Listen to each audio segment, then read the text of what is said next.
Managing stardom is more difficult than becoming a star. For you to be able to maintain stardom, you have to remember everybody on the streets. That's what makes me Mama G. Playing the role of a wicked person is not bad because I need to expose a lot of ills in the society. And some women are terrible. Sorry. Yeah. We're talking about molesting women. Women molest men too. Thank God. Oh, yeah. This way and that way. But it is common with men molesting women. Yeah, obviously. But a few women. Sometimes I thank them for doing it. Thank Women who are rough on men for doing it. Why not? Because it's more on the other side. So when we get to balance it. Yeah. Has there been any sex for role kind of agenda? Some people will tell you, if you know what you want me to do, I'll do it, but just give me a role. I have heard that. Just give me a role. When you were coming up, have you ever encountered such personally? Never. No producer has ever told you? No. I came in as a married woman. Okay. Yeah, exactly. That helps too. But then being married has never helped anybody now. I came into the industry as a member of scripture, But then again, I still don't I wasn't free for anybody. It's the way you carry yourself. I still don't feel like that has actually helped anybody because...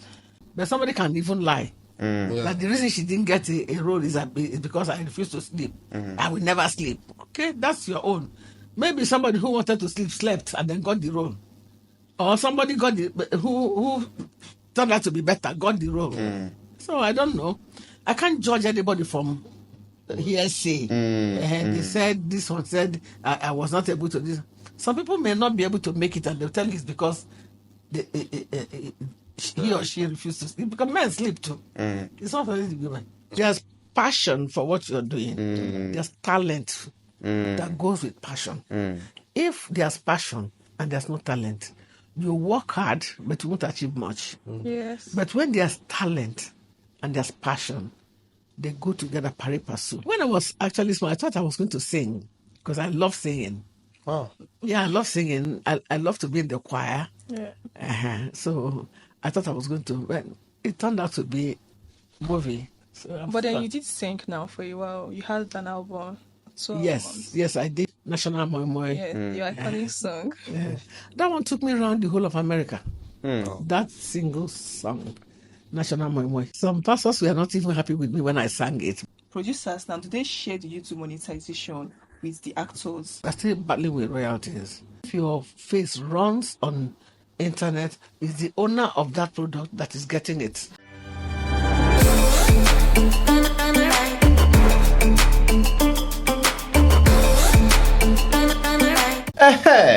I know say una no go disappoint us. Thank you for showing up and welcome to the Life Unscripted podcast. Real, raw, and ready. Omo, we don't miss you now. Now make we don't go arrange ogbonge content where we curate just for your viewing pleasure. So you see entertainment, you see enlightenment, you see education, even laughs, everything choke inside this episode. No worry, we prepare come.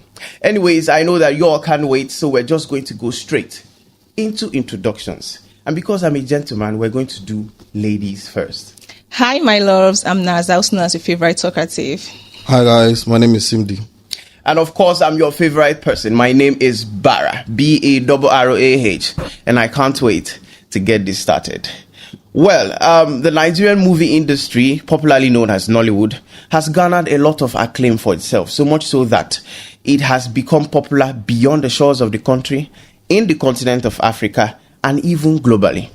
However, some movie makers and even audiences have argued that the movies that were made in the early days of the industry had better storytelling, was more relevant, and had a greater impact on the society compared to what we have now.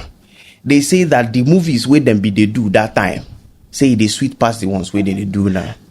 And, there seems to be a split opinion. Well, thankfully, we are blessed with the presence of a veteran actress and a seasoned filmmaker who is here to actually put into perspective the subject we have today. the evolution of Nollywood, then versus now. Our guest is what kids today like to call an OG before IG. She has been in the industry for a very long time. Way back when I was still writing childish love letters to my childish crush and making grammatical blunders. She has over 100 movies to her name and counting. She is an evangelist. She is a mother, a grandmother, and most importantly, she's a mentor to some of the big names that we have in the industry today. She happens to have a lot of accolades to her name, one of which is the prestigious National Award, Member of the Order of the Federal Republic, MFR. So please, without wasting much of your time, let's roll out our metaphorical red carpet as we welcome the one, the only evangelist, Patience Ozokwor. Wow. Thank you very much, Ma. It's good to see you smiling. And I want to appreciate you for coming to grace our podcast. It's not easy. Thank you very much. We appreciate you, Ma. Thank you. You couldn't stop there. Could you? Okay, so let's go straight into it. Before we actually talk about Nollywood, let's talk about the girl child, the woman. Let's talk about Patience. Just give us a brief rundown, like where you were born, how you were, the circumstances surrounding your birth family, being raised, where you went to school, your ambitions before acting, the kind of jobs you did before acting. Just give us like a mini autobiography. Let's put things into perspective. That would be too long. Just briefly. Okay, as a child, I was raised by my parents. Okay. I come from a polygamous family. Oh, wow. Where when you enter our house, you wouldn't know it's polygamous. We eat from the same cupboards, and we have one father that the elders call him Nine. I was actually the one that introduced Nine to Nollywood. Wow. Yeah, because that was before I came in. Shortly after it started, they were saying my husband, my dim, that I was the one that introduced Nine because that was what my father was called. So I didn't borrow it from anywhere. It just came out naturally because of the environment where I grew up. I was born in Enugu. Wow. From Enugu State. 042. 042. One and only. Yeah. Raised by my parents. But in those days, I think when you finish school and your parents raise you, as you're starting work, because there was job. As you're starting work, you're taking one person from the family that you love to stay with you. Okay. And you raise that one. That was the pattern of the family. That person becomes your responsibility. Yes. And then my uncle, my mother's younger brother, was raised by my father. And then as he was starting work, he took me along with him to Lagos. So I started primary 1 in Lagos, 2, 3, 4. It was the crisis that brought us back home. And I finished my primary school. What crisis is that? Nigerian Biafran War. Oh, far back. Yeah. Wow. We don't know about that one, Sean. You should know. We didn't experience it. Well, you would have heard the story. Yeah, of course. And it was not difficult to gather things that happened. Even now, we still tell the stories of things that happened during the Nigerian Biafran War for you to know that war is not the best option. So we really suffered, and there was no school in that time. Children were running in and out of school because of the bombing, and the bombing. Those ones were coming, Market Square, schools, and all that. So everybody kept their children at home, and we were running from city to city, and that was my childhood. Wow. Because I was little when we came back from Lagos because of the crisis, the Igbos go home and things like so. For all the things that are happening and we experienced it practically, now it is being said. Yes. The things that happened then, is still, for me, they are still happening. Yeah. The only thing is that they are not exchanging gunshots. Just verbally. Yeah.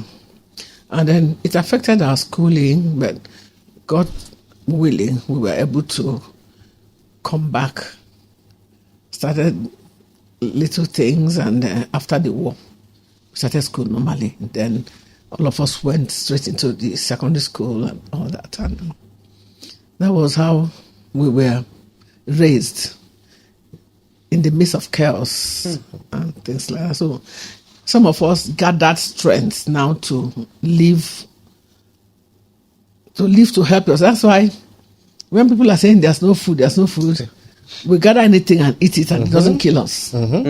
Yeah. So childhood gone. As we got into the secondary school, things started getting, I wouldn't say tougher, because all the money, we had a Biafran currency. All the money we were trekking, even as children, they were taking us on foot to 11 miles. And I'm sure without any footwear. Oh, where do you get that? 11 miles to and 11 miles from the market.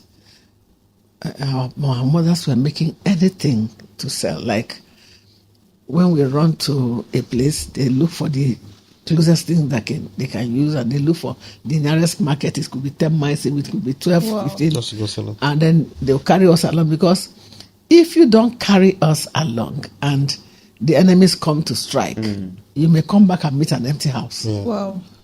Children were lost. A lot of things happened anyway. I wouldn't want to go into that, because it will be scrapping off the wounds on people's bodies. That was a childhood until we came back and then entered secondary school. Things started getting better, but all the little money you made suffering like that, what they gave us was 20 naira. Okay, so this was post-war. 20 naira. Even if you come home with a 1 million Biafran note, they're going to give you 20 naira. And we started then to suffer, started trekking again. In fact, we became jegede. Going to the interiors, buying things like achicha. Coming home to sell, your mother will be exhausted by the time they come back. Sometimes they come back, no food to eat. From the one they bought, they will say, okay, let's share.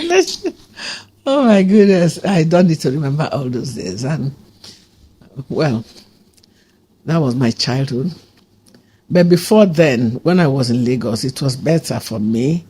That was when my uncle registered me with Takwa Bay Children's Club. We lived from the table to the ground and things like that. So it was okay. We didn't stop. We didn't get tired. And my primary school was Abimbola Gibson Memorial School, Yaba, Lagos. And then my secondary school was Anglican Girls Secondary School, Ngwo, known now as Girls Secondary School, Ngwo. Before then, and later went to teacher training college at Fibo. Became a classroom teacher for some years. And then one of my cousins came to my school to record children's program, and she met me there. She didn't know I was a teacher there then. And that was your first job? That was my teacher as a teacher. Yes. In life, that was my first job as classroom teacher. That was after my posting now from the teacher training college. And then when I helped her out with the program, children's program, she said, wow, you're so good in this. What are you doing in the classroom? I said, that's the only thing I can do, because I don't know how to get another job. And that's how she now took me. I started, running her program for her on Radio Nigeria, Federal Radio Corporation of Nigeria. And from there, the management now called me and made me a staff. Wow. I became an announcer on radio, and I was sent for announcers course, the international school in Lagos. I did my first stage.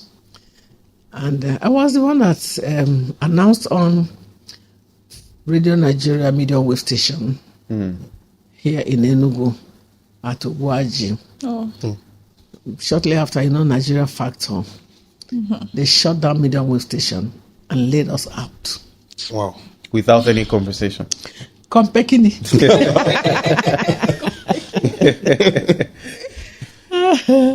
But they didn't give reason why they shut down. They didn't give us any reason. And all of us who were trained, then they had created Imo State, Anambra State, Abi. So those ones, they took the ones that Radio Nigeria has trained and established them with their local stations. And when we came, they said no, they cannot take us. We came for audition at East Central State Broadcasting Service, Abi. They said no. The list came out. My name was second in the list. And they said that we are not going to employ us, that the list that came from the government house must be. I don't want to say things here because I'm a very blunt person. Yeah. No. You're free to say your mind. You're free to say your mind. That's how they did not take us in Enugu State, then Anambra State. And our colleagues in other states were taken by the state radio stations and they went. So this nepotism goes way back. Oh yeah, it's the foundation on which this country is built. That is why for you to kill it, you have to excavate it before you can kill it. If you cut it on the surface, it will regrow. Yeah. Just like grass. Yeah. Then we started doing things to help ourselves. Me, I went into, because I am quite good with my fingers. So I started doing things. I was lucky to be one of the 30 Nigerian women that International Labour Organization sent to University of Buea to do small-scale entrepreneurship course. And then we learned a lot. We went to Buea, to the university. The course was for 9 weeks, and then we came back. We went to Bamenda, did another one, and then came back finally to Nigeria to establish. And they told me to establish a program I was doing with young women, young girls, teaching them handicrafts and all that. So, and NDE were sending students to me to teach them handicrafts. And I had more than 50 students in my school I teach here. Thank God I did catering. When we were in the secondary school, you do home economics as if you are doing catering. So that was what helped me. So I went into diverse things. I enjoy cooking anyway, naturally. I went into catering and catering services. I did a lot with my fingers. I had the students. I taught them how to cook, how to make. You can still teach us now. You can still teach me now. I need to learn. No problem. So that's how I grew up. And I got married quite early. So they wouldn't let you. And no matter how peaceful a polygamous family is, there's always something under that the women are fighting. The one that seniored me immediately from the other woman got married, and my mother was anxious for me to get married, and she made sure I got married immediately. At what age? I wouldn't say that. That young? So I started having. That's why you see my children. We all grew up together. So at the time you would think they were my siblings. But now it's obvious that they're my children. So that's how my childhood was and early stages of my adolescence. And I'm here today. I'm old. And nothing stops me from even going higher than where I am. Sure. Yes. With good health. Anyway, I thank God for good health.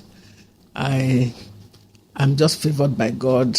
I don't have all these terminal diseases or or what. So I'm kind of strong. Yeah. At this age, I should have retired. But there's no retirement in what I'm doing, you know. At all. And that's why in entertainment, there's no retirement. Really, yeah. As you get older, you fit into something else. You fit into something else.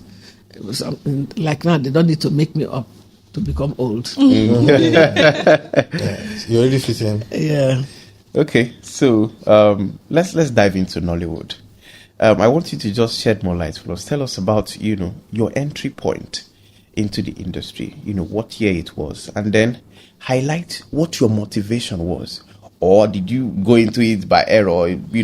What was your first role? And then walk us through what has kept you going. This has been a long journey.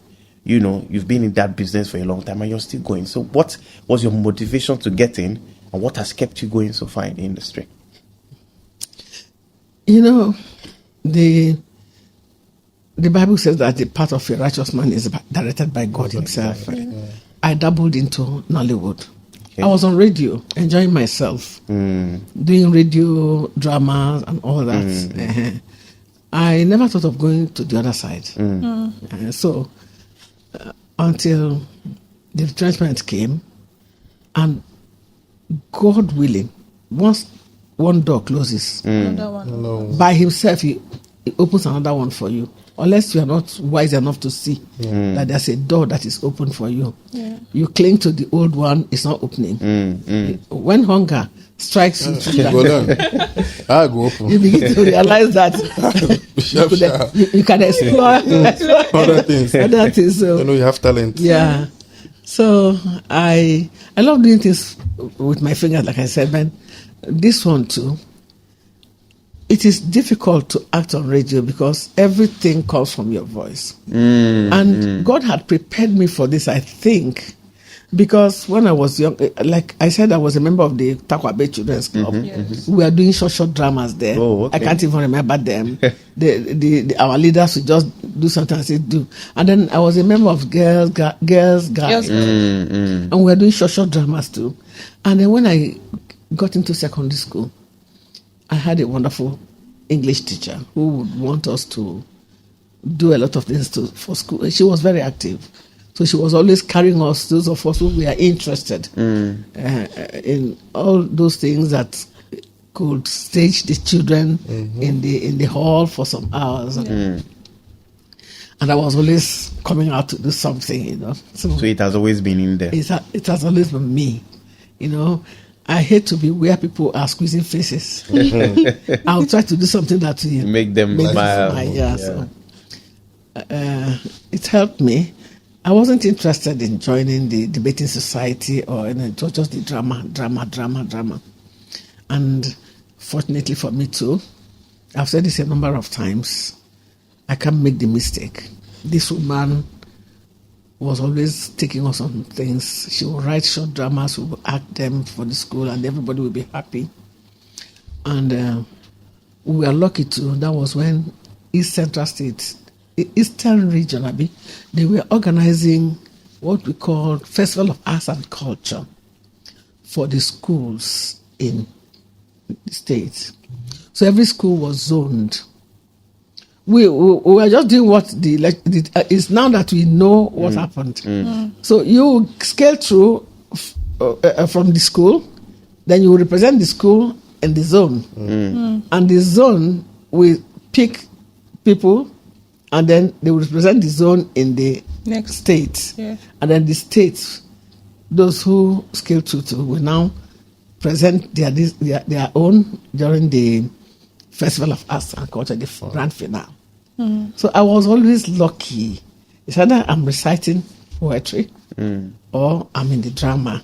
We are doing things, or I will do the two. Okay. When it's time for me to come out to recite my drama, I'll come and on the stage, you do things. And then after secondary school, I went into teacher training college, and I was lucky again to have a good literature master that was always taking every set on the drama book for the year. So you see, that's why I said God prepared me for. So you were always on that path. Yes. and I never deviated. I never sought for anything else apart from where it is happening, drama. So, our own drama book then was the Shakespearean novel Hamlet, and then he said we are going to dramatize it, and all the schools that took Hamlet as their drama book will come and watch. And I tell you, there's something with drama. When you watch drama or movie, you remember everything that every part played, more than you remember what the preacher on the pulpit preached. Of course. You can forget some of the things, but when you remember, hey, did you see what this man did? And then when Patience Ozokwor came, people will always talk about the parts everybody plays. So the story will be there in your brain. Yeah. So all the schools now came to our school to watch us dramatize Hamlet, and I played the role of Hamlet. That's a male role now. That's the lead character. Okay. And it's a female school. Oh, okay. So all roles were not there. Yeah, every you play the role of a man. Doesn't matter. Okay. But they'll dress you like a man. And Elizabethan dresses.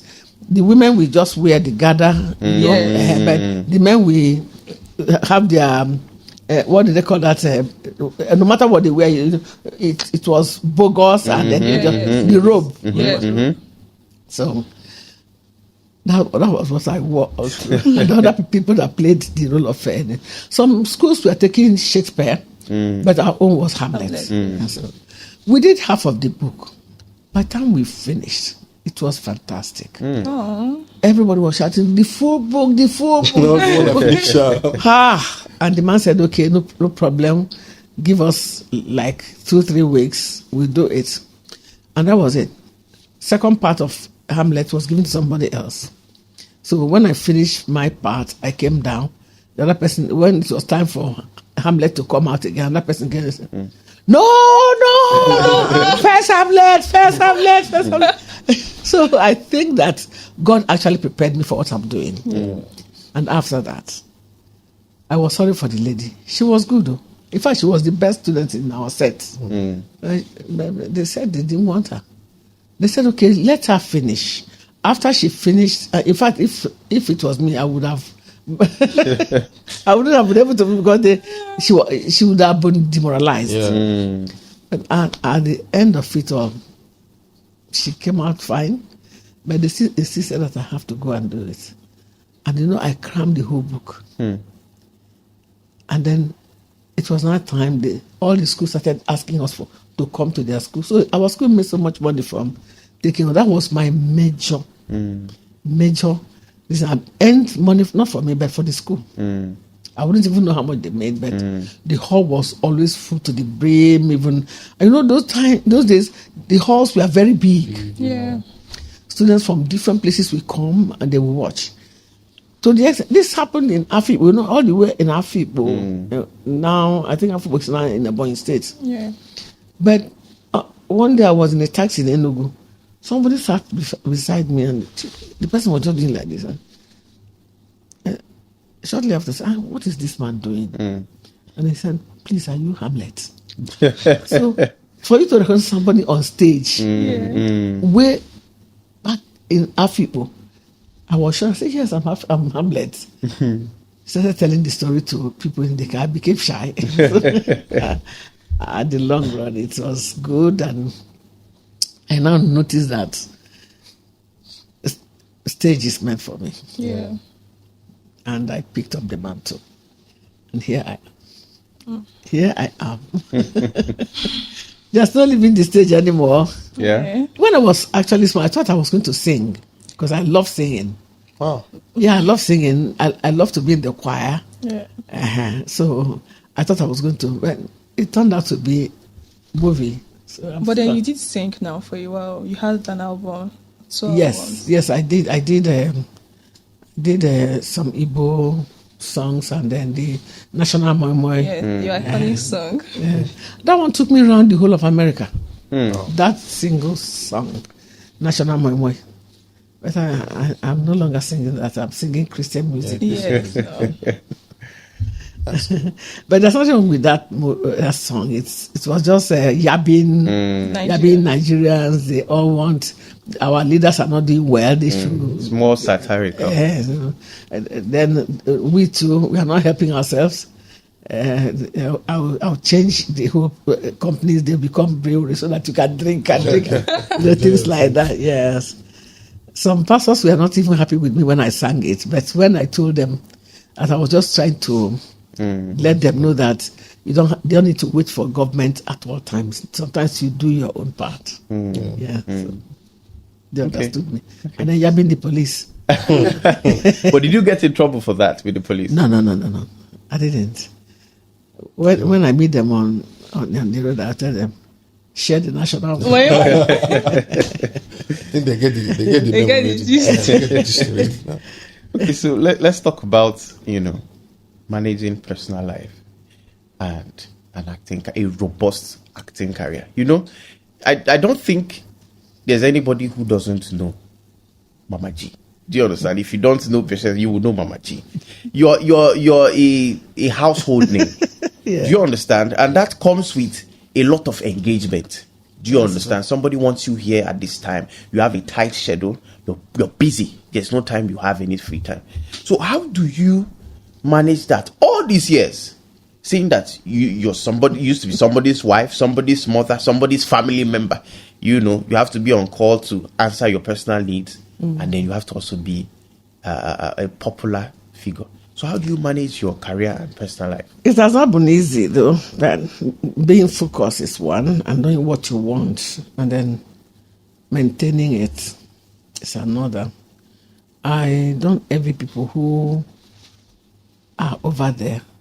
I try to focus on the one I'm doing, because I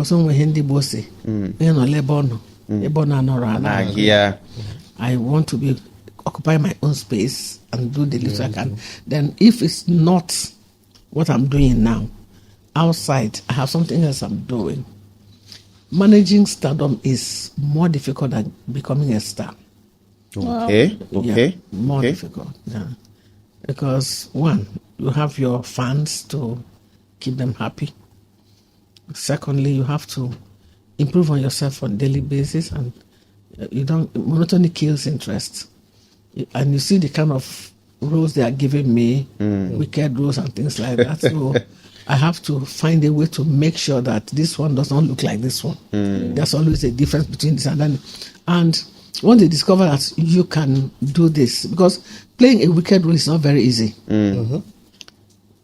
But studying people around you, there are relations that I study. The way their mannerism, everything they do, and then being lucky to live in the village, live in the city, travel around, meet with people, enlighten people, and I go into the villagers and I stay with them.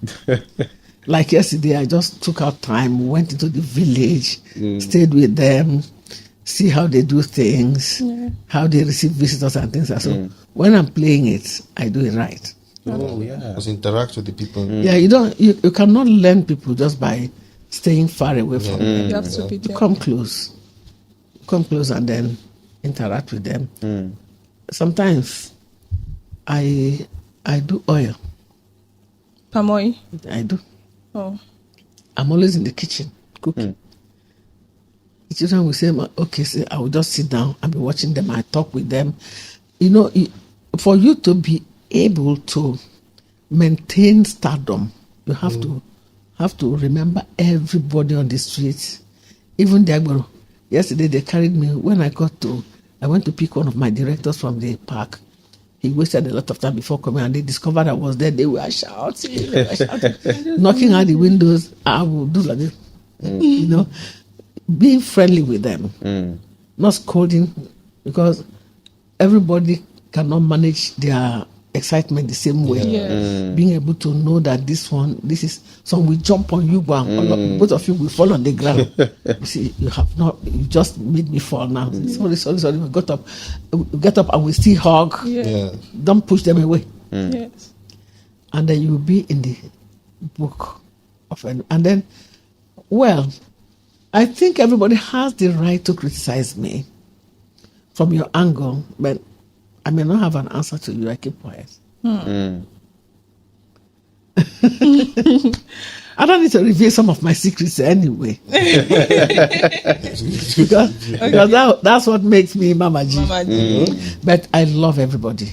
Okay. And I appreciate people because if they don't love me, I won't be what I am today. Yeah, Exactly. They don't Exactly. appreciate me. So I still see, I don't know how to say it, but you have to love people for even remembering you. I'm not the only one in the industry. Yes. But why would even children, when you see children shouting, telling their mother, this Mama G, Mama G, Mama G, I want to hug that child. Because the mother may not even recognize me. Yeah. But for that child to know that, this is Mama G. Or the She's mother a said, do you know this person? Yeah, she's Mama G. Ah, It gladdens my heart. Yeah. Because everybody wants to be known. Yeah. I wasn't the one that gave myself that name. In fact, I came in with somebody called me and said, "No, you have to now that you're in this industry, you're coming up. I think you should change your name or change your name. This Ozokwor, it's local." I said, "Yeah, because I came from the local part, And he said, "No, what's your husband's name?" I said, "My husband's name is Edmond Ozokwor." I said, "Ask a patient Edmond." I said, "Hey, in our family, it's not only one man that marries you. He may be the one that you sleep with, but there's the family that is your family now that you married yes, into. yes. So I cannot lose their name. That's why I'm still asking Ozokwor today. And guess what? Even the Oyibo people call me Ozokwor. They even try to call it better than some Africans call me. So I won't change my name because I'm in the industry. So when I didn't change my name, the industry now gave me Mama G. Mama G. Okay. You see, so Mama G, I got Mama G from the movie I shot, Old School. I think I remember that one. Oh, it's a Sophia. No, it's not. No, it wasn't with us. It wasn't with Old School with late Peter. My name in that movie was Geraldine. And I was calling myself Mama G. G for General. The only woman that knows how. It was a comedy. And a very small script. Comic stories are not usually big. But it is for you. If you are comical, you will be able to make something out of that little. Because the writer has something that you have to discover and bring out. Yes. So the essence of that script was to make people laugh. Yeah. So what if I say my name is Madam Geraldine? Everybody is asking Geraldine. And now that I have said my name is Mama G, everybody wants to ask Mama G. So I prayed. I said, God, I don't know what to do to make this script come out final. But God gave me those things. Mama G for General, the only woman that knows how to enjoy herself. My legs are everly strong on the ground. I would jump and say, "Giddy bam," and people liked it. Yeah. And then I'll call myself my husband Eddie Okwem, Eddie Bomb Boy. Oh, I know that movie. Eddie Bomb Boy, and I'll touch him. Leave me alone. People liked all that. Yeah. I had to bring that drama into it to make the script strong. Yeah. Actually did. Yeah. They gave me that role. People didn't know I could be comical. Until they gave me that role. Somebody said, she makes people laugh. Let's try her on this.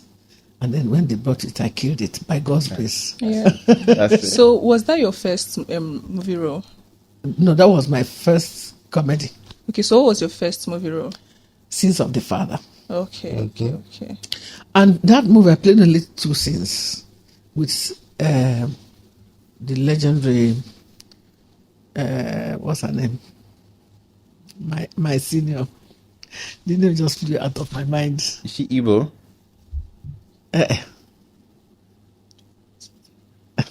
Sense of Oh my God. Liz Benson. Liz Okay, Benson. Benson. Is Liz Benson your senior? Yeah, she's my senior. Wow. Is he age or in the industry? I wouldn't know about age, but in the industry, yeah, she's my senior. I told you I was on radio before. It was during my retrenchment that I now was able to do this. She's my senior, and she was in some of the soaps. Okay, they did in Lagos. Yeah. But the soap that I did that made them find out what I could do was Someone Cares. Oh yeah, I think that was in '99, right? By Peter Enne. It was commissioned by NTA to do 13 episodes, and then I played the lead character. And you ran it for that 13 episodes. 13 episodes, yes, I was in 13 episodes. I was a leader in the women in the community, women leader. And so that's where I met some people that now said, "You're so good, come into the industry." I said, "No." I was very, very rascally, but I was shy. Yeah. I don't know how to combine the two, but that was my life. Yeah. I wouldn't want to come out where people see me. I would run. Wow. I don't know why I didn't bite off this my finger. I was always using this to control myself. But when they dragged me to the place, I came for audition at Presidential Hotel. The team came from Lagos. What happened? Where have you been? What's happened there? They gave me the first role. I played the two scenes. Everybody coming from Lagos. They were coming from Lagos to shoot movies. If there were 5 companies, I'm sure to get roles from the 5 companies. Yeah, so that's how my career just grew. I didn't waste time; it just grew because a lot of movies were coming then to Enugu. Yes, and I was stationed here. By the way, I was supposed to read theatre arts IMT, but that was the year they disqualified. They said they didn't have a standard stage. And all of us who were admitted to read theatre arts were asked to either tee off into fine and applied art or art education, or you look for. So I was having children and going to school, so I couldn't leave my family here. So I had to go for fine and applied arts. Okay. And I majored in graphic arts. Wonderful. Yeah. What I wanted to know is, handling family and acting at the same time. How were you able to combine the both? It was easy for me because, I started having children early. Yeah. And then when my husband was also laid off, we went back to the village. And, living in the village, everybody is about everybody's affair. Okay. Everybody's in your business. Yeah. Yes. Your neighbor knows when you are in and when you are out. So it helped me. My children were growing under the care of everybody. And my father also had houses in Enugu. I had to take up a room there. Then they were not putting me in the hotel. So, and it would be too late to go back to Ngo. So what I was doing was, at the end, I would go back to my father's house in Enugu, go camp and then sleep. Wow. When that movie finishes, I'll go home. Until movies started coming, you are finishing this one, you are entering this one. Sometimes you are even doing 2 movies at a time. Today I'm not on set with this movie, go to the other set. And that was how the day that went dark became light again, because money started coming in. It was not difficult. And my husband was still alive, although he was sick. But he was alive, and then children would respect that father was around. Yeah, obviously, yeah. And because I started having them quite early, they were all grown. Shortly after, they were already in the university. Yeah. So they were going to the school. I was out, and then when it's time to take their father to the hospital, they just come and tell me, I'll give them money, they'll go. Or sometimes I come home, bring food, and then I run away again. And shortly after too, the cell phones came out. It became much easier to communicate. Then it was, if we are at a presidential hotel, they will come there and tell me they want money for handout, or tomorrow is daddy's checkup. I say yeah. I quickly go home, take him, or send them. If I'm on set, they will take him. And then he also understood that was the only place where money was coming in from. So we were all working together to make sure that there was food on the table and money for him to go to the hospital. And my brothers-in-law and my sisters-in-law, the Ozokwors, they really helped me. Wow. Most of them are outside the country, US. They would just tell me, Auntie, don't worry. We'll take care of uncle's bills, and they did. Wow. We were always asking, sending money direct to the hospital. I wasn't even bothered about it's just to make sure that he goes when he should go, eat what he should eat, take his drugs and things like that. So the children it was easy. I had people around me. And my younger brother too was in the US. He was helping, sending car, sending this, sending that. Wow. In fact, we were suffering, trying to, until those things come up. But we were doing it, and then we were happy doing it because things were coming out from it. Wow. So speaking about your personal life, you adopted quite a number of children. Because I know you had your own personal kids. So I just want to know, like, why did you adopt other kids? It wasn't quite official adopting.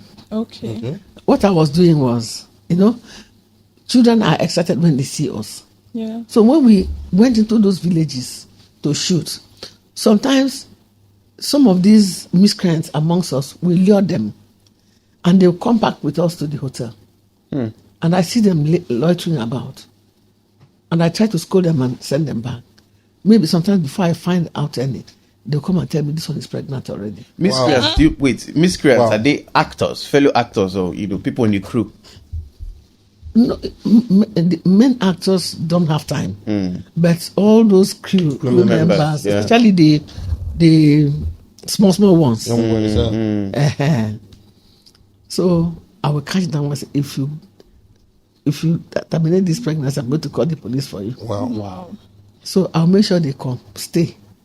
I keep them in my house. They stay. When they have the children, I take care of them and the child. When the child grows up, you can go with the child if you want to. If you want to leave, some of them I train them in school. Even when they go, I still send them money for school. So it's not like official adoption. Like keep them in there. No. Some of them, when the children grow up, some of them will abandon the children and go. After like 3.5 years, they will come. They come back. And because they know somebody is taking them. Yeah, and they will come and take their children. So, Okay. But mine is 4 biological children, 3 boys and a girl. And I adopted another girl from the family. That one is my child. Official adoption. But yes, that was. It's not. It's my sister's daughter. She had her when she was in school, and then I made sure she didn't abort it. I took the child. So up to today, she's my daughter. She got married. She's married to. She's a pastor now. So you see, it's not just like ordinary adoption, but more. And then there's the other 2 that they left. Their mothers took them away, and then later brought them back. They said, "This is where I belong. I don't know your auntie. I want to go back to my mommy." But we correspond, we talk, and then they are all my children. So that's the kind of adoption I went into. Okay. Okay. It's beautiful. Okay, so this is really enlightening. Well, I really want us to talk about something else now. With respect to the industry, yeah. When people hear me personally, growing up, when we hear Ozokwor, before you all the movie, you don't already go say Oge Chimadon. You understand that she's going to be wicked. Do you understand what I'm saying? She has to be nefarious. She has to do. You understand? That is, the image you have in our head. And you played it so well that sometimes if people come across or they see you doing interviews, I see that wicked woman. Do you understand what I'm saying? Now that's what is called typecasting in movie industry. Now my question is, typecasting has pros, it has cons, because once you start and you're good, you just go on that certain path. But then again, it kills the creativity of the actor. You told me that you played the role of a man as Hamlet. That's range. Do you understand? That's range. It takes talent to cross gender and then do it perfectly, so much so that you become popular. People see you on the other side. That's Hamlet. Do you understand? So I want you to throw more light on, typecasting in the industry, how it affects the creativity, because you said they were surprised when you played comedy. Yeah. Do you understand? That means they've set you on a certain path. This is her role. This is her. You understand what I'm saying? So how does it affect the creativity of the actor and your personal life? Because somebody might question you, say, why did you kill that man? Do that kind of thing. They did. Wow. Someone accosted you. Wow. Wow. They took it That personal. one said, I said any day I see you, I will give you punches on your face. Real hatred. But You? now that I'm seeing you, I'm just falling in love with you. And I laughed and I gave her a hug. I said, I was just playing. If I don't do it like that, you won't understand the story. The work of the actor is to bring out the real thing that the writer has at the back of his mind. His or her head. Because most of the time, when you are writing, the way it flows is the way you write. And if you play it like that, you'll be watching. Yeah. It won't even last for 30 minutes. It's all gone. But you have to dramatize it. There's something we call drama. Drama is different from delivery. From my story now, you've heard that I did radio. Yeah. I did stage. Yeah. Yes. And I'm doing movie. Yes. I also did radio. Yeah. So all the arms of entertainment, You've covered it. I covered it. Including music. Including music. Yeah. Without even knowing it. But this one will come. And somebody will see it and say, this woman, the way she plays, I know she can do this. And when, like the movie I'm going to do now, I just told them, I said, this is a big movie. And you people did not give me the script. From last month, I've been asking them, can I have the script? Said, Mama, not be you again. And then the director will tell me on set, Mama, use your discretion. I said, okay, thank you, sir. OG. So there's passion for what you're doing. There's talent that goes with passion. If there's passion and there's no talent, you work hard, but you won't achieve much. Yes. But when there's talent and there's passion, they go together pari passu. And then that's what gives you the opportunity of not just giving the lines in a script, but also dramatizing it. It comes from inside. Like, you give me the script now, I'll just read it. I don't know the whole story, but one scene that I read is already telling me what the story is all about.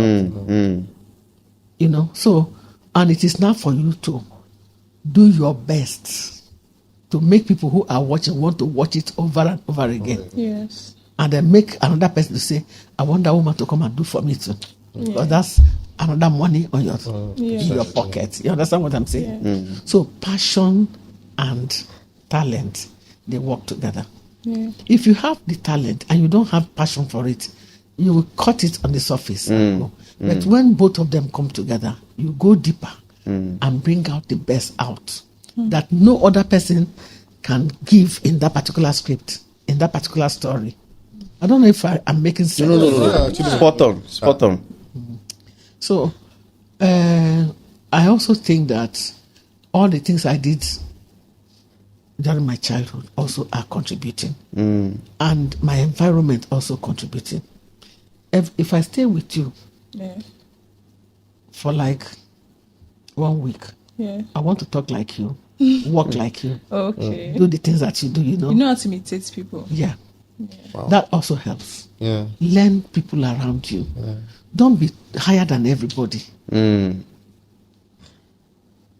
Stay together with people and learn from them. They have something to learn from you, and you have something to learn from. Nobody knows it all. Yes.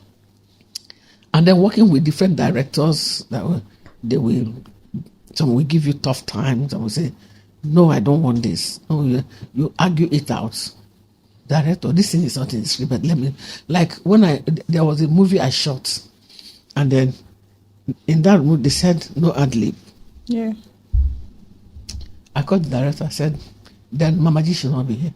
He said, "Why?" I said, "You wrote no ad lib." I was boxing you into your corner. Yeah. And then all these things, those of them will mark. The mark don't exceed this. Then it's not a movie.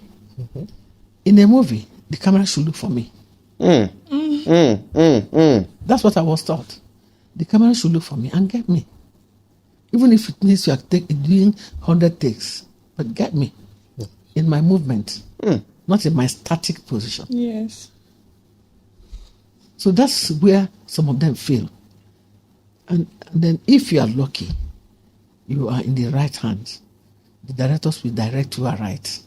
When you are becoming excessive, they will tell you and then you go down. Another thing is being able to accommodate others, listen to your director. For me, on every set, the director is the final arbiter. And then I don't take, because I don't believe that I know it all. I can take correction from anybody and then still argue it out. Irrespective of the age of the person. Yeah. A child can come up to that. I watch the person. I said, this child is wonderful. This girl is very wonderful in acting. There are things I'm learning from that child. Don't believe that I'm too big. Everybody should learn from me. No, I learn from them. Then I used to tell them. Sometimes I'm on set with some new people. They lose it. Once they say action, they start shaking. I said, see, I have made my name. You are the one struggling to make your name. Forget that I'm here. I'm just a woman playing with you. And my role is what I'm playing so that your own can come. Forget me and do your own well. Yeah, even at this level, I'm still trying to do well. To do better than I've ever done. And then some of them will go and cry. Cry? I was just carrying the wind by the presence of my jazz. I beg now. You have to play with me. I'll calm them down, tell them stories, how I started, and then they'll pick up some of them. Later, they'll say, Mama, if it were not for you, I would have left this industry. Wow. Yeah. So, everybody has something to teach me, and everybody has something to learn from me. So, I think that really helped me. Not believing that I'm Madam Know It All. And things like that. So, and then respect your seniors, respect your directors, respect your colleagues. In fact, it's like we are sitting together now. It's a family. Yes. For me. Yes. I made this desire to drink water now. I'll call that little boy and say, go and get me water. Yeah. That's what my child should be doing for me. So in the absence of my child, that child has become my child. So we work together as a family until we begin to learn that. So nowadays, if you want to ask me about today's this thing, they are not doing very well. I concur.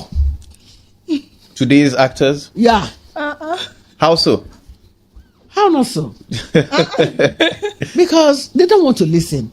Some of them have become, the moment they decide on their own that they want to shoot movies, they have become stars. Just maybe one or two, yeah? They have not even shot. Finish registering with Actors Guild of Nigeria. They get a script. I'm not a movie star. There are so many things to learn. Our own time, before your face comes out in the poster, you celebrate it too. You celebrate it. Yeah. That was when the directors we had then were directors from NTA. From different big yeah. But these days, some props person that has stayed in this for 3 years, tomorrow they are calling shots. No, not for me. Not for me. Have you ever, you were mentioning things about, being boxed and being given a limit or telling you, okay, don't exceed this. Have you ever left a movie project because of disagreement with the crew or director? Like, I said the director is the final arbiter. Yeah. I have never left because I was taught never to abandon a job unfinished. That's the orientation we received. And then, from time to time, they'll give us orientation. They'll call us together. bring the new ones, teach them the do's and don'ts in it. But these days, nobody has time. Everyone is all about content and making money. It's like the goal is to be famous. It's not even about perfecting your art. Anything. Yeah. Just fame. Yeah. However it comes. But have you ever felt boxed into the role that you've been set to act? Yeah. I felt so. But I still go out of my way to do things. Okay. Because my fans know what they are looking for. And they're waiting to see this movie come out. Yeah. And they're seeing me and I'm not giving them. What they want. No. I'll drop my bag and go. I'll pick up my bag and go. Sorry. Yeah. But it has never come to that. We'll always get a compromise and then do things right. And then the later will now say, okay, don't do too much. I say, have I ever done it too much?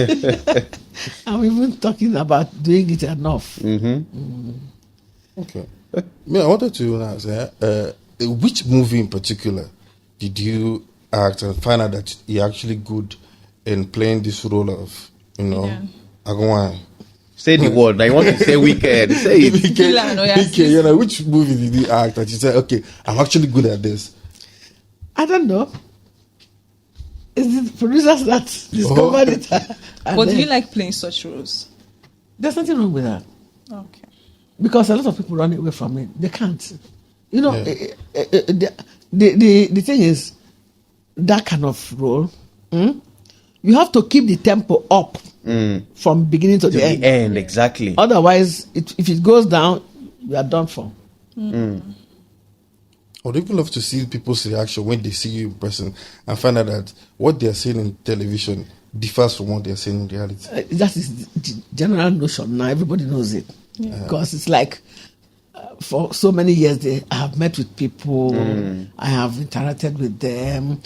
Some companies have called me, I have done endorsement with them and all that. So I have met people, they have known that my character is different from what I play. But playing the role of a wicked person is not bad because I would have chosen it. I need to expose a lot of ills in the society. And some women are terrible. Shy. Yeah. We're talking about molesting women. Women molest men too. Thank God. Oh, yeah. This way and that way. But it is common with men molesting women. Thank you. Yeah, obviously. But a few women. Sometimes I thank them for doing it. Thank women who are rough on men for doing it. Why not? Because it's more on the other side. So when we get want people, to balance it. Yeah.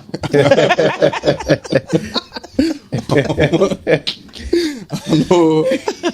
When I understand, that this one is not strong enough to fight back does not mean that some women cannot really do it to you. It's just that we respect you. Actually, they don't wake you up. If you leave us, some of us will beat you people up. Calm down. No. All we are saying is that this way or that way, it is not good. It's not good at all. It's not good. At all. No form of violence. But violence on women is too much. Yes, and it's pervasive in our society. Let's tell ourselves the truth. Yeah, It is. It's too much. And the women, they really need to be patted on the back. If you know what women go through to carry children and give birth to them, or if you know what a woman who is unable to bear children, what the woman is suffering, you will be patient with that woman. True. The thing affects their character.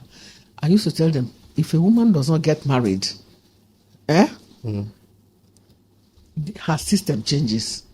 Everything about her changes. She feels she's been left out of life. Then if a woman does not have children, it is even worse. She can't even scold another person's child for being naughty. She's afraid to talk in the society. So if you know what a woman who does not have a child or a woman who is not married, if you know what they are going through, be patient with them, show them love. Yeah. Show them love. But have you ever faced gender-based discrimination in the industry? It's everywhere. Oh. Up till now, we respect to how big you are and all that. Yeah. In this other way, you see people who are on the same level with you because they are men. They want to pay them more. Oh, Okay. yeah, payments. So yeah. it happens. It happens everywhere. Wow. And you will stand your ground. Okay, I'm not taking that amount. Go and get somebody else to do it. Yeah.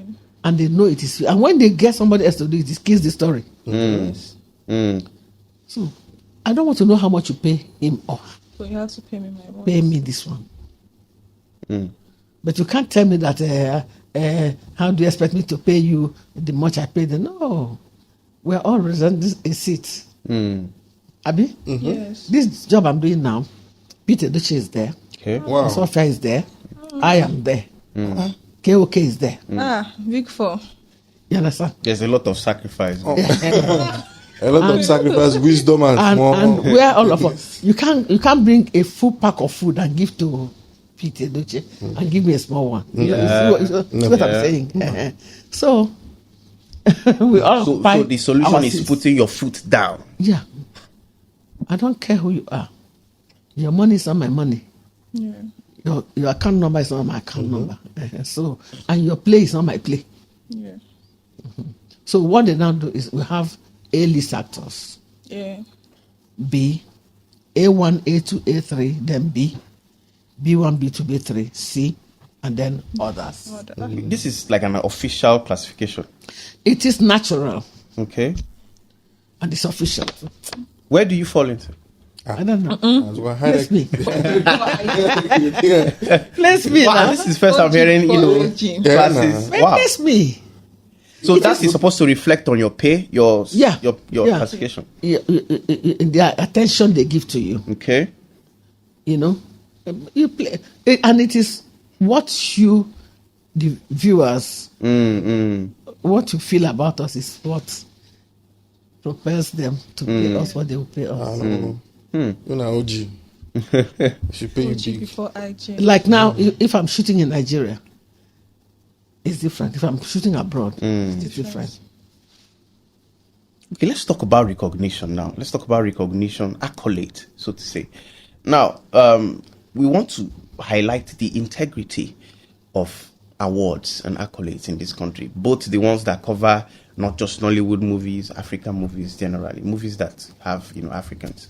Now, what do you have to say about these awards? Because oftentimes people have come to say that these awards are not fair, they are not accurate. Some people go as far as saying that people pay money. Do you understand what I'm saying? To get accolades. And I know you have accolades to your name. So what is the story of Nollywood with respect to accolades? My dear, I've never paid a dime for anything. I was traveling to US. I was running late to the airport. As I was rushing, I encountered a lot of traffic on my way, and I rushed to the airport.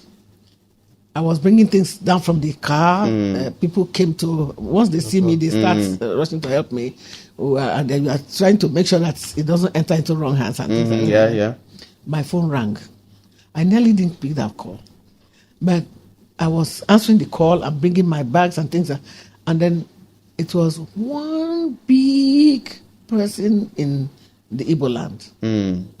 Osisioma.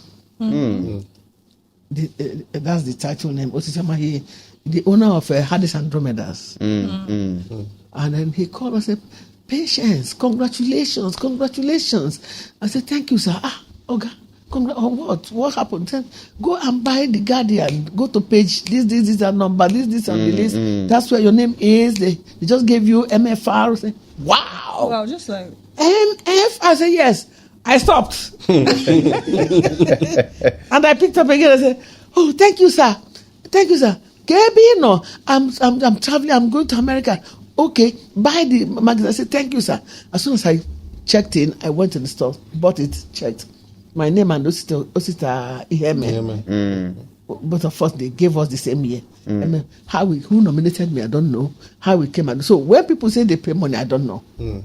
Same thing. I was coming home from abroad again, I was coming by road because I had a lot of luggage. I just chartered a taxi to carry me and my things.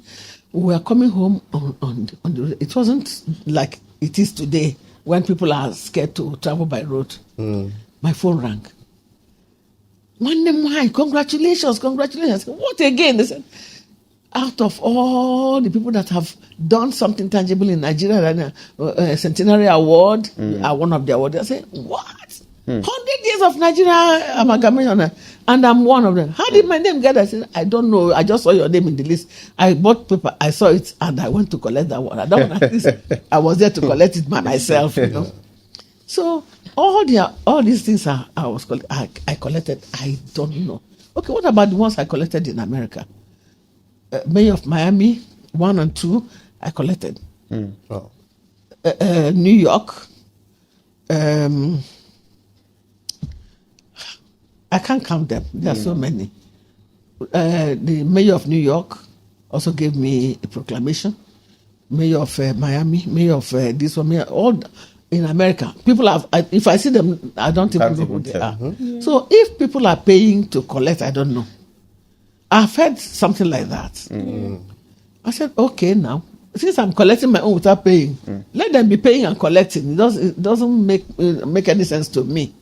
So I don't know whether to say yes, it is true, or yes, no, it's wrong, because it has never come my way. Okay, nobody has ever met you and said pay. Nobody has ever done that. Well, compared to then and now, would you say that the award system in Nigeria? But I know that there are some who will receive awards.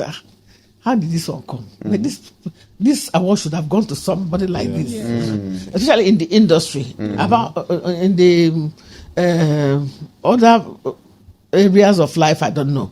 But in the industry, there are people we expect to receive some award that never received. I wouldn't know why.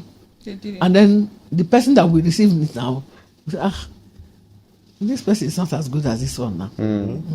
Sometimes they say people are voting. Yes, they vote. So I don't know if it's because people who voted. Because I know that some people will call me and say, "Mama, please vote for me. Vote for me." I said, "Vote for you for what? What did you do that I'm voting for?" But some people will go out of their way to vote. So people actually do. So many reasons back up what you just said. Why some people say they pay money to do that. Somebody who is paying people to vote, so they pay money.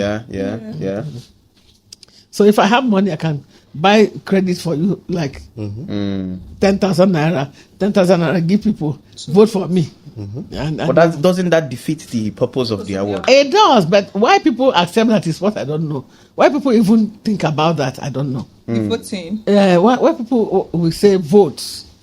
So most likely give your fans now a chance to support you. What we're saying now is, does it give the accurate? Yes, the accurate, fair judgment of the hard work that this actor has put into. That's what you're saying. Your fans, you may have many fans, but I don't know. They may not even be in the position to vote for you. Yeah, actually, they may not be in the position to vote for you. Okay, like all these literates, these rich people, if your clout is there, do they have time to start voting for you? Yeah, that's true. That's why you have some you see these traders, if you catch them, you are made for life. That's what when they sing your song, that's what I was saying. And that's the luck I have. All of them. I just thank God and I thank everybody. I want to even use the opportunity to say thank you to my fans. They cut across all ages. Children, youths, middle-aged, old people. Everybody is loving Mama G. For what reason, I don't even know. I don't even see what I do that is making them so excited. I call it Mama G for general. That's a lot. I just thank God. Thank you, everybody. Thank you. Sure. You watching me, thank you. You interviewing me, thank you. Thank you. So Simdi. What I was saying about this honor stuff, back in the days, I wanted to just talk about the integrity of the whole award. Back in the days, during your own time, there was no means for voting. So I don't know how they did it then compared to now. Yeah, there was no means for voting, but right. But I know that, like the AMA Award, they have the team that watch all the movies. Okay. They submissions. censor the movies, grade them, because not only you, even your movie, the director, the producer, the writer, the costumier, the crew, sound people, light, everything is considered. Yeah. So everything is organized. They watch it. There's a team that selects The best. best of everything. Okay. Yeah.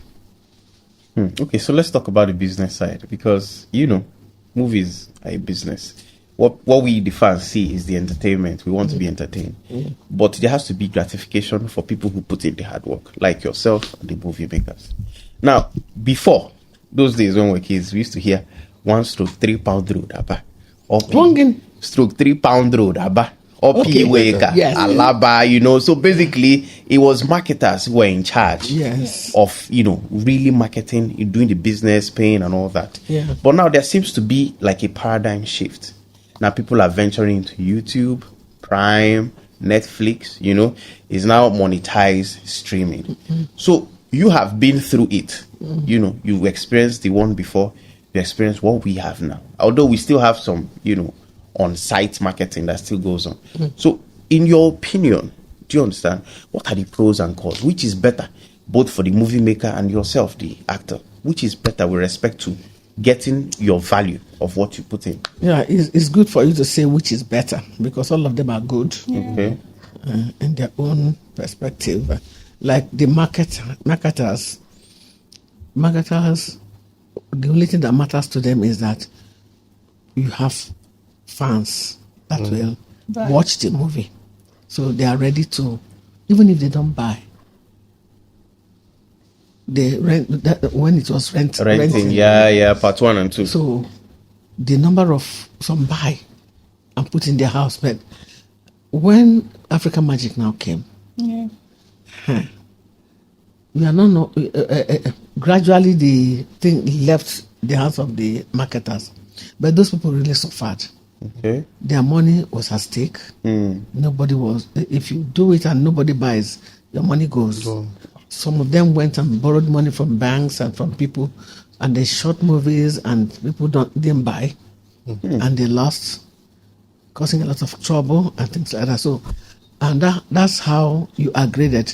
If you have a lot of fans, so they will be able to sell many copies. Yeah.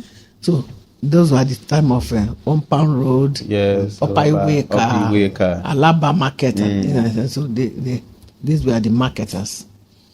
And the marketers made a lot of money, because people wanted to watch. There was no DSTV. NTA was not giving much. Yeah. They were just doing the little dramas they were doing. And so people now started buying machines and then slotting CDs. And first it was tape. VHS. Graduated to CDs and then DVDs. So the number of CDs you sell is the much money that you make. So if you don't sell much, you won't be able to come back to shoot another one.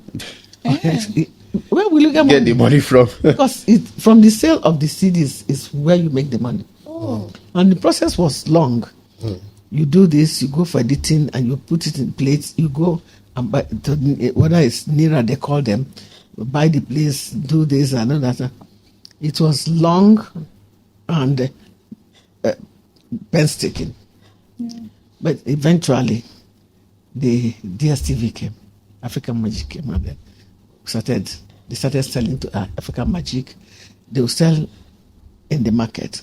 But when Prime and other ones started coming now, nobody goes to the market again to sell. Wow.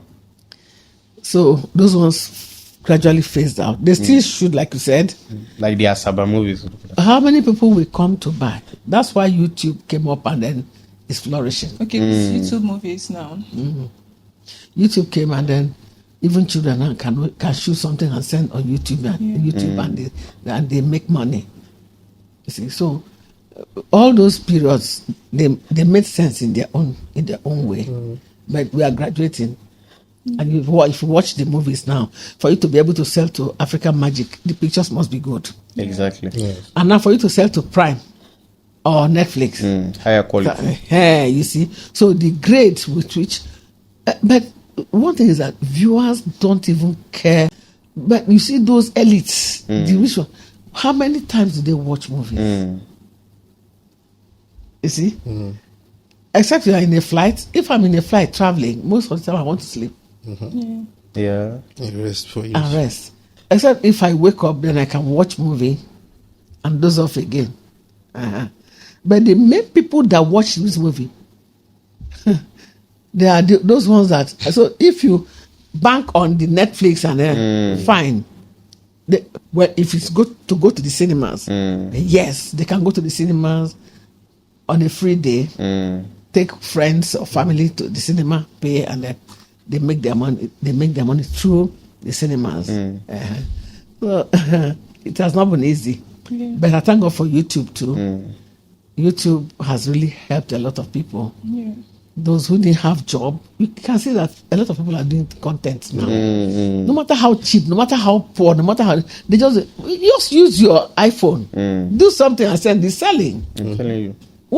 Once you can send anything to YouTube, because they want content. Yes. The only thing they want is give us reasonable content, content. sensible and reasonable content, and then you make your money. Okay. And we are speaking of YouTube now and monetization. With YouTube and monetization now, do the producers now, do they share the YouTube monetization with the actors? The same way We are still battling. We are battling with what we call this. copyright. No, not copyright this time. For an actor to keep earning as long as your face is running, Exactly. Having residuals, Royalties. we call it Royalties, yeah. We are still battling with royalties. The musicians have been able to make, and we have discovered, by God's grace, I was one of the members of the committee that delved into the problems of.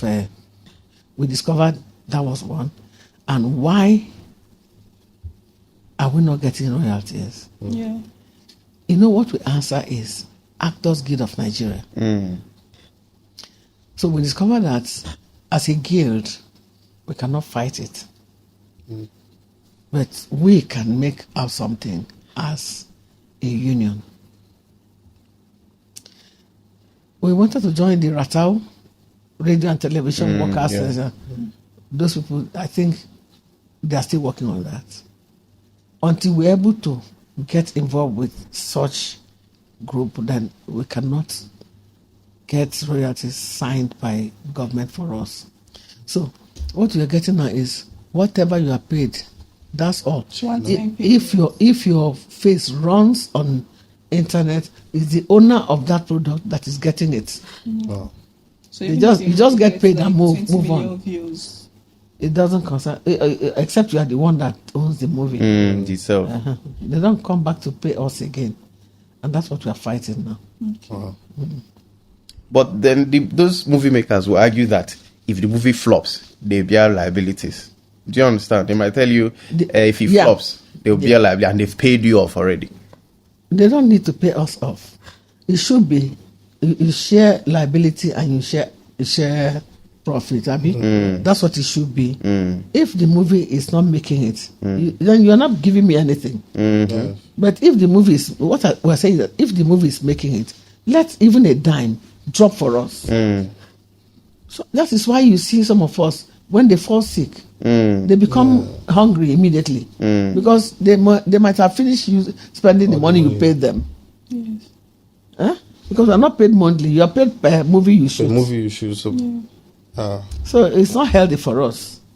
That's why you see our people always begging for money. But if you get royalty, look at Mike Ejeagha. Since he did that movie, how much has he made? Except that now, at least, the musicians are getting something. And then with this thing that happened now, his name has entered. Whether they want to put him there or not, it has entered. So something will start dropping for him. Once he clicks that music, it will come up. You know how much people have made out of us? How much people have made out of us? Yeah. All the movies we made when it was marketers, they're now sent to YouTube now. And they are making money out of it again without giving us. Are you serious? I'm serious. Dead serious. Wow. Yeah, actually, because I watched that Geraldine movie on YouTube. Now you can watch imagine. good movies on YouTube. And you would think it's the original creator that is Yes, getting That's why people, when they see us, they think we are. rich. You can only become rich as an actor if you make plenty movies. If a lot of companies call you, this person is calling you, you are finishing this person, you are entering this on, and if you are wise enough to make some savings and then go into some things that Divest, invest in something else. Otherwise, the money is finished, and you know money you have at hand, it can end, it can finish anytime. So that's the problem. What's the pay like? Like for acting, what's the pay like? Depending on your, like I said, A level, A1, and the hierarchy. It's not pinned at one. It's negotiation. Okay. If you negotiate with me, I'll tell you how much you're going to pay me. If it's okay by you, pay me. It's not pegged at anything. Okay. But from that meeting, that they have not started implementing it, we have been able to get to a point where the lowest person in the industry must get this amount of money. Okay. Which is movie. No, it's not signed. okay. Yeah. But is it minimum wage like 70,000 or? I wouldn't know what they will approve at the end. Okay. We just suggested. Yes. By the time and then before we can be accepted, you know, we have Actors Guild of Nigeria, Directors Guild, Producers Guild, Writers Guild, Production Managers Guild, and we have the CDGN, which is the creative industry. Those are the wardrobe, the makeup, props and sets, and then location people. Yeah. So every part of the movie is represented in a certain body. Yes. So until we all come, they all come with their own, and we stay on a round table, and we decide on this. Because if I say they must pay me 10 million per job, and they say they cannot afford it, I have priced myself out of market. Until we agree that at least an A-list actor, A1 list actor should have nothing less than this in every movie. So if you are bringing me into your movie, make sure you are able to pay me that amount of money, at least, or even more. Yeah. Because they may just need to use my face, appear just 3 times and go. That's cameo appearance. So you don't expect the person to get all the money. That is it. Okay. So the grading is individual. You may be an A-list actor, but you want to have mercy on people, you can be taking $1,000. Okay, so that brings us to an interesting part of Nollywood. There's this trend where you were saying something about people who have not even shot any movie. You know, they give you a script, all of a sudden you're a star. So I want us to throw more light on that, because there's this very unhealthy trend. You've just highlighted how you work hard to multitask, to do so many, scenes just to make enough money. And there's somebody a young actress, shoot 2 movies. She's showing off a house. Somebody who just came into the industry. You understand what I'm saying? Buying Lamborghini. Young women are driving big cars. How many movies have you done? 1, 2. Do you understand? So, and those of us who have been there for years. For years. Can hardly have a Sienna. So, there's this narrative now that, Nollywood for the younger generation has become just a platform where we show our face, and then at the end of the day, we do some unscrupulous things behind the scenes to make money. Don't use that word. Don't use it. So I just want you to throw more light on that, because you're a mentor. Do you understand? Especially to the younger generation. I cannot say much here about things. We are working on them behind camera. There are many ways to make money. Some people are crazy about stars, about faces on screen. Some of them don't even want to know whether he just sees you for the first time and he likes you. Some of them go out of their way to buy cars for us free. I just love this person Without any strings attached. Yeah. Some of them are like that, but they are few. And there's some people are just crazy about faces on the screen. Like they want to open their house, they call you, they invite you, they pay you to come. They want to wed, they want to do celebrations, they want to do burial, they even pay you to come. You know, They pay come for burials. Huh? They pay come for burials. Yeah. Wow. They want to make people happy. When they see you, they're excited. Or when people know that you are coming, like some functions, when they know that Mama G is coming, your fans will want to come there. Everybody will come. So Even even if it means paying gate fee to enter, they will do it. Just that they want to see. So that's why they get paid. Okay. You understand? Yes. So there are many reasons. I don't know if I answered your prayer. But what you're saying is without strings attached. Without strings attached. If there are strings attached, I don't know. I've never gone through that. And I can't say. I've not caught anybody. And nobody is saying, don't have affair or have affair. It is your life. Live it. So what we do in the industry is live your life. But remember that you have to be decent. And then the public are watching us. They know the ones that are decent. They know the ones that are crazy. So you know what you want. Go for it. Finish. Yeah. Okay. Speaking about the what he said now, has there been any sex for role kind of agenda? Because like we hear a lot of producers. We hear a lot of young women come out to say that, oh, I wanted to act and this producer, wanted to sleep with me for couch casting. Couch casting. So I wouldn't even say has there been any, because we hear these stories. Yeah. Yes. I have also delved into some cases like that. Yes. And we treat it with maturity. Then there was a time, a young girl, I don't know, all I got to find out is that the boy brought the girl, did some things, and then got a cameraman. I took them to police. Yeah. He assaulted her. So many years. I don't know, maybe I don't know what happened. I didn't want to go into all that. All I know is that what I saw was not good, and I asked the girl, told me the people that were involved, I called them and handed them over to the police. These are filmmakers. And the Actors Guild of Nigeria delved into it and gave them suspension. Those who were involved. I don't think they assaulted her. They just, maybe you ask a girl out and she refuses, and you see him say her with another person, and you want harassment. That kind of. That's the much I saw. Many years ago when I was still coming up, and I took it up, and they know that my eyes cannot behold such things, and I keep quiet, so they dodged me. So that was a long time. I don't think I have never heard about rape.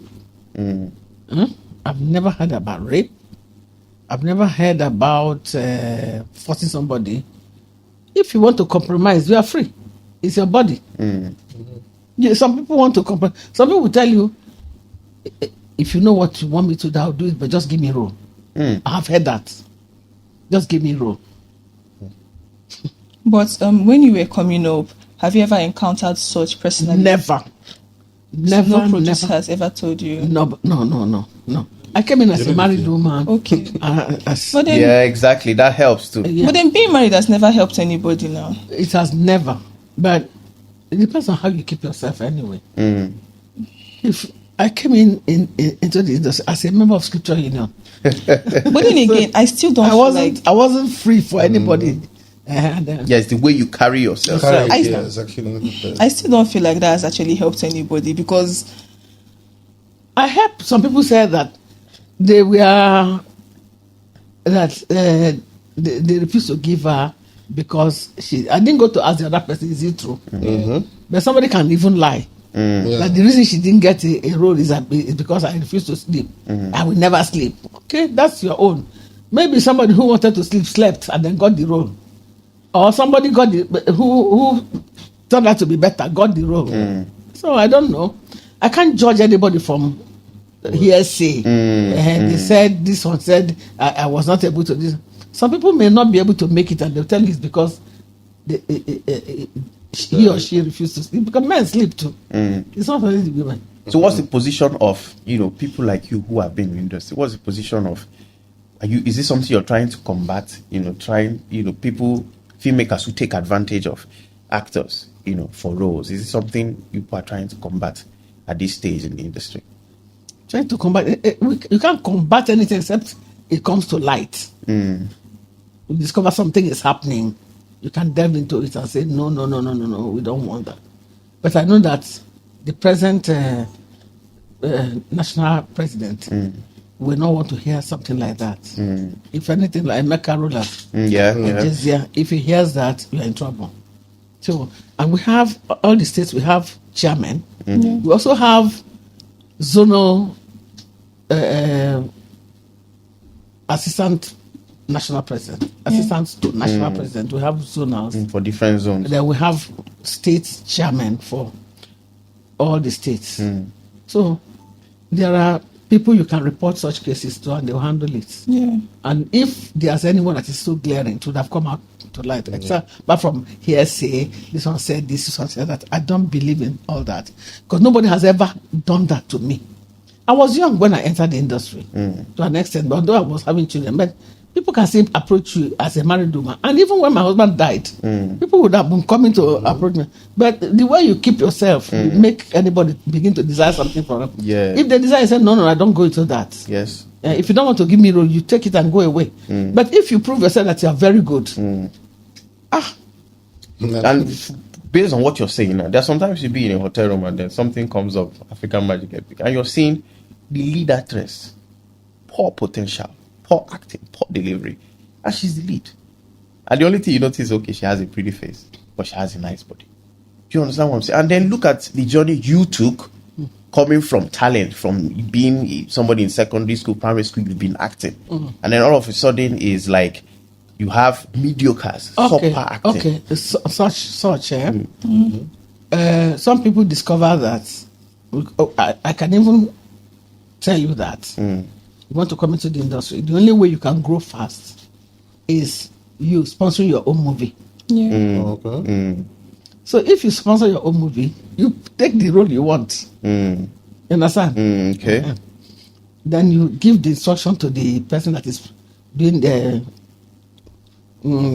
associate producer for you, the work of associate producer for you. I'm going to play this role.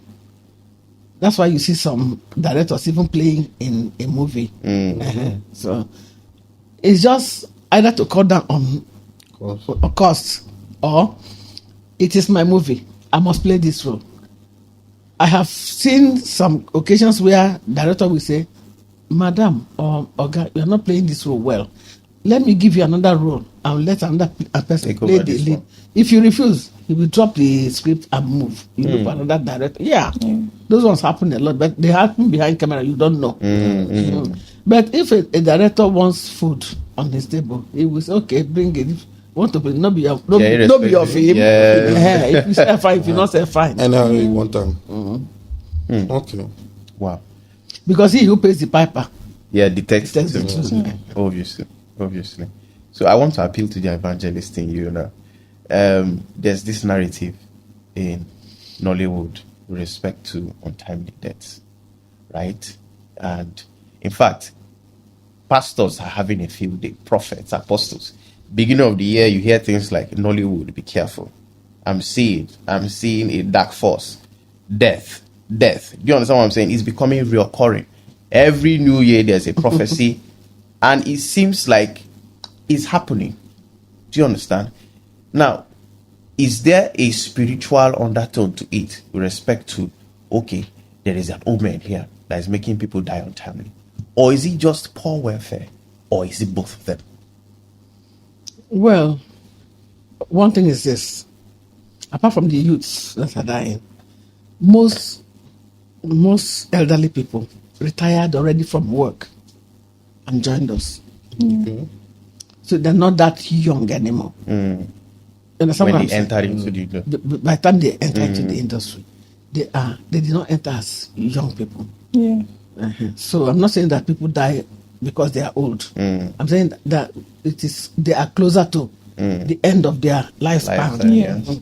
But and then also some people who don't have backup in their life may encounter hardship on the way, and then when they get sick, they may not have enough funds to help themselves. They start crying out. If people come to help, fine. If the people don't come to help, they may die earlier than necessary. And then, quite all right. I know that welfare too has a hand in that, and the amount of money they pay some people is nothing to write home about. It's meager. So they may not be able to make enough money to meet their needs and take care of their health. And you see them dying early. And some people are even saying things about spiritual connotations and things that I don't know about that. I know how many times people have said, Mama G will die, this is and I've not died. So I know that I pray. Yeah. And God is keeping me, and a lot of people pray for me. A lot of my fans, my diehard fans, they pray for me. They want, once they say, you will not die, you, because we are not tired of you yet. And fear also gets into some people. Once they begin to hear such things, and the first thing that kills you is It's fear. fear first, yeah. You know, so many things have to do with it. But I don't think it's anything to begin to attach Spiritualism. to, you know. So some of them we are really old before they came into the industry. Yeah. Some young ones that are dying also, you know, irregularity of a lot of things, and children of nowadays getting into different things. Lifestyle. Some of them drink too much alcohol. I fight them. And this is not good for your health. So some of them, sometimes we eat at all times. We may be working from morning, and they want to finish food because there's no money again and then somebody is eating around 2 a.m. and then working from 8 o'clock. So we are working on all that to bring down the stress. It's so stressful. Shooting movies are very stressful. And then all these lights, you know, they are taming them down now. They used to be 2K, sharp on you like that. It's not too healthy. You know, then God is helping us. The equipments are getting better. Yeah. The lightings are getting better, and we're cutting down. We have brought out modernities of how to handle actors and actresses on set. You don't allow them to shoot more than this number of hours a day. Yeah. If you're going to shoot night beats, then they can start by 5 and shoot till like 12 to 1 and then close. How many hours of the day that the number of hours an actor must shoot on in a day and then allowed to rest? Most of the time is stressful. Yes. And then those who drink too much because they are trying to get strength to continue to shoot, to please the producers and the directors.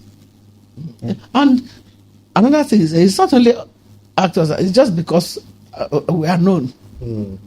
People are dying everywhere. Of course, there's It's just that our own is because we are public people, in the eyes of the public. That's why you can count how many people that have died. In the civil service, you can't count them too. They are too numerous. Not just civil service, every day, everywhere, like hospitals and all that. But our own is very stressful. Our job is very, very stressful, and we are not getting the commensurate amount of money that we should get to help us work on our health issues. But a lot of things are getting done now. Okay, thank you very much, ma. Thank you very much. Thank We want to appreciate you again for gracing us with your presence. You took your time out and you just, talk to us like your kids, and we really appreciate you. Thank you. Thank you. Thank you very much. Thank you. Well. That was actually very, very enlightening. I'm very sure everybody here has learned a lot. People who are watching have learned a lot. we've come to understand that it is easier to get to stardom than maintaining stardom. You understand? We've talked about how you can keep having your muse as an entertainer, as an artist. It's not when you have become popular, you forget about the people who made you who you are. You forget about how you get inspiration.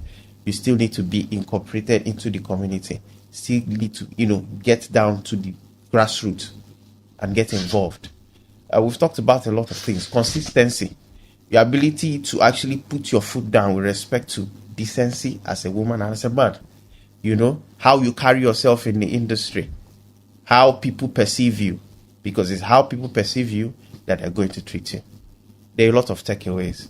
But I still feel like, you have your own input, you have your own angle. So by all means, jump into our comment section, drop your comments, your questions, your contributions. We want to hear what you have to say.